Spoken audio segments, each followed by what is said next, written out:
So today I was feeling a little bit nostalgic, so I wanted to take some time to talk about my experience with the Call of Duty series and specifically discuss some of my experiences with the midnight releases for the games. Let's talk about what the COD midnight releases were really like. Call of Duty has been a staple in my life, and while the first game I ever played in the franchise was Call of Duty 2 way back in the day, I really fell in love with the series during what most would consider the golden age of COD. Modern Warfare, World at War, Modern Warfare 2, Black Ops, MW3, and of course Black Ops 2.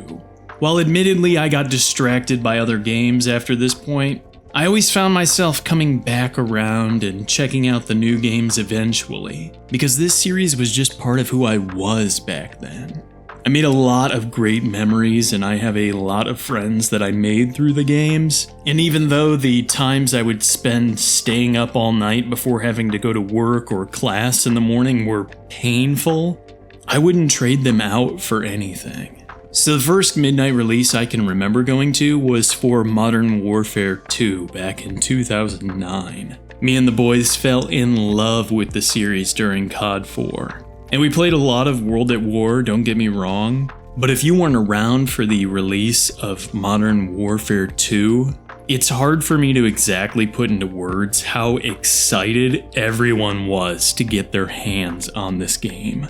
I was in college at the time, and I remember it being a huge focus for me and my friend group.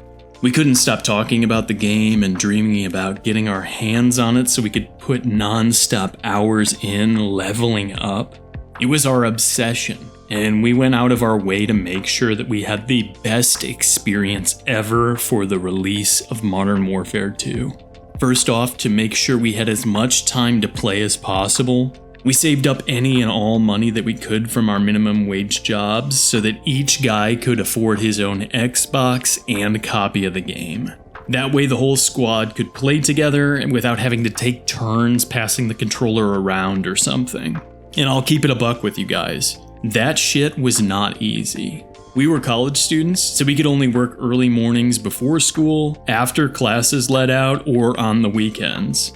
Not only was our time limited, but we had to pay for things like rent and food, and minimum wage was just like pennies at that time. I think I was making like $7.50 an hour or something in that range, and I was one of the people that was getting paid the most in my group. So the real life grind and attempts at saving every dollar we could was so intense. Hell, I remember collecting empty cans from parties near our apartment just so we could take them back for 10 cents a can in recycling. That's how desperate we were to save up money to play this game. The second thing we did was all strategically save up the few PTO days or sick days that we had from our crummy jobs for the week of the game's release. Modern Warfare 2 was released at midnight on November 10th, 2009, which was a Tuesday. So me and the boys took off the entire rest of that week so we had as much time as possible to play. Those of us that had significant others at the time told them that we would have to see them next week because we were needed on the front line, and that may not have gone over well with some of them at the time, but I don't think any of the boys or I would have done it any other way. We spent weeks planning and strategizing, working overtime to be able to afford everything we needed to while taking that time off, and trying our best to maintain our grades all while doing all of this. It was a brutal time, but finally, somehow, we all survived until the fateful day we had been waiting for. I remember going to class that Monday and then working my usual shift after school until like 6 or 7 at night. I went home, took a quick power nap before the rest of my roommates arrived, and when we all got there, we packed up into my buddy Luigi's Jeep and we started getting supplies. We scraped together whatever money we had left over to get energy drinks, Mountain Dew, canned food and snacks, all of the stereotypical COD goblin shit. My buddy Rob even scoped out a local mom and pop grocery store the next town over that was having a sale on those frozen Red Baron pizzas, and we bought every single pizza that they had in that damn freezer.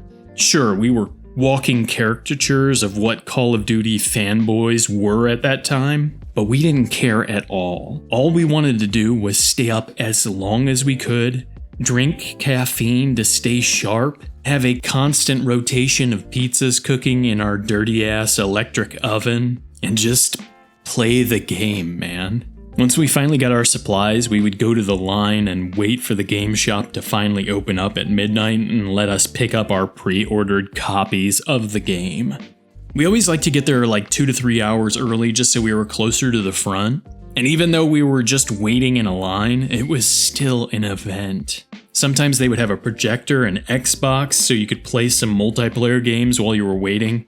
Or they were giving away promotional sodas or something. But all the free shit aside, it was just great to be there with other fans of the game.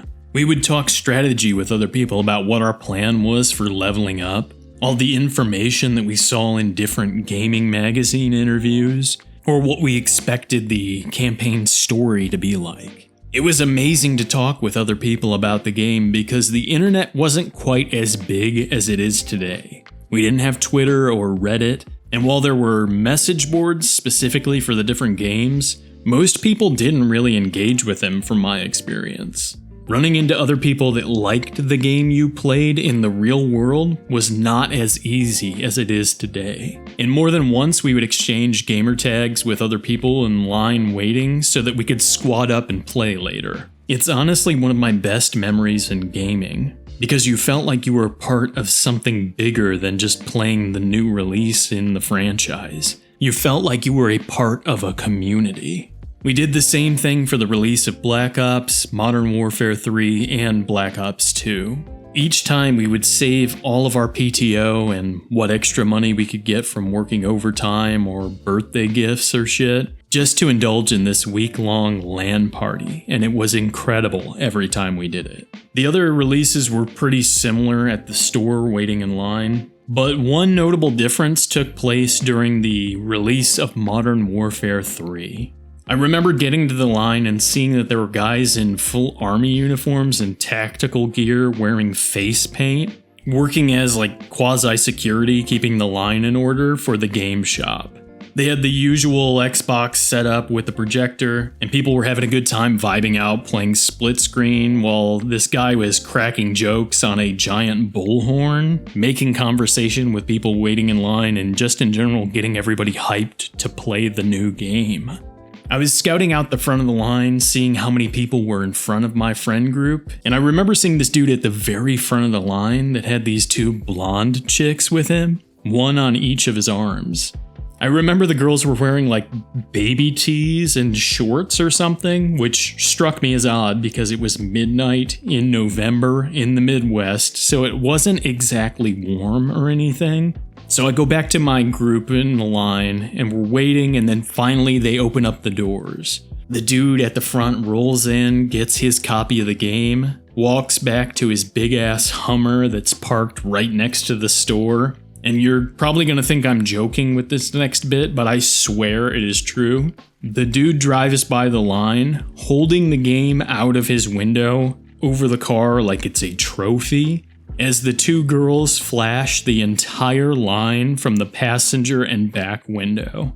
I shit you not. The entire line of guys waiting for the game just goes completely silent in disbelief at what they're seeing. But then the main soldier dude with the bullhorn goes, "Wow, now that's Call of Duty." And everybody just like cracks up and starts cheering, and then we all go inside and get our copy of the game. Like I said, it may sound far-fetched, but I swear it is true. It's one of the most random moments of my life, and to this day, I'm not sure if the entire thing was just like a staged thing by the game shop to drum up hype or what.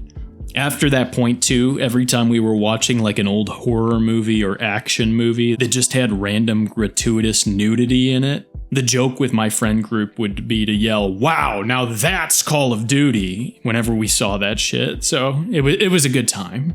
All we wanted to do back then was put in some real serious hours, unlocking everything we could and ranking up as much as possible. We didn't have to worry about going to work, and I don't think we ended up even going to class or anything for that week. We just sat in that dirty living room with 5 Xboxes and our dusty-ass hand-me-down TVs, playing until we couldn't anymore, then going to sleep for like 3 or 4 hours and getting up and doing it all over again, right back to the grind. We were on some complete degenerate shit, and we loved every second of it. The times were truly magical. If you weren't able to be there during that era of gaming, I kind of feel bad for you, because I feel like everyone should be able to go to a midnight release with their friends for a game they're hyped for at least once in their life. Even though I am way happier now with where I am health-wise, and I have a lot more responsibility in my life with work and family and stuff, I still enjoy looking back at those memories. There's something just magical about those times. Did you ever go to a midnight release for a Call of Duty or any other game? Let me know in the comments down below. But that's all for me today. I'm Haunted House, and thanks for watching.